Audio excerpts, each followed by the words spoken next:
বীরভূমের তারাপীঠে মা তারার মন্দিরে রাজ্যের দমকল মন্ত্রী ও তার পরিবার সহ পুজো দিলেন।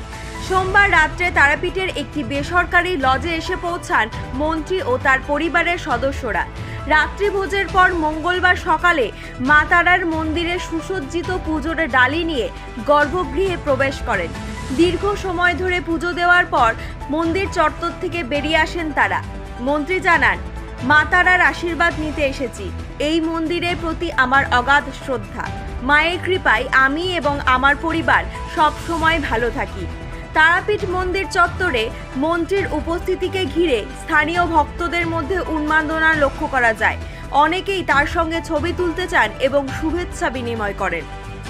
দিদি বলে হ্যাঁ, এখন আমি বলি, বাংলার মুখ্যমন্ত্রী 2021-এর নির্বাচনের আগে তিনি বলেছিলেন যে লক্ষ্মী ভাণ্ডার বলে একটা মহিলাদের জন্য একটা প্রকল্প তিনি করবেন, এবং নির্বাচনে জেতার পরেই তিনি এটা চালু করেছিলেন লক্ষ্মী ভাণ্ডার স্কিমটা।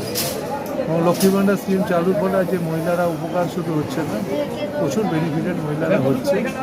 এবং এখন দিদি সেটাকে আবার লক্ষ্মী ভাণ্ডারটাকে এখন তিনি আবার এটাকে আমৃত্যু অব্দি এক্সটেনশন, আগে 60 বছর ছিল, এটাকে আমৃত্যু অব্দি এক্সটেনশন করেছে।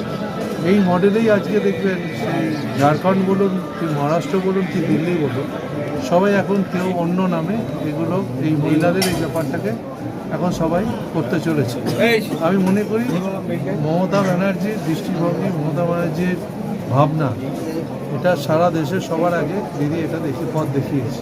কারণ অনেক অনুকরণ করছে, করুক, যদি সে অনুকরণ করে ভালো কিছু করতে পারে করুক, কিন্তু মমতা ব্যানার্জি হচ্ছে অতদিন। আর এসএসসির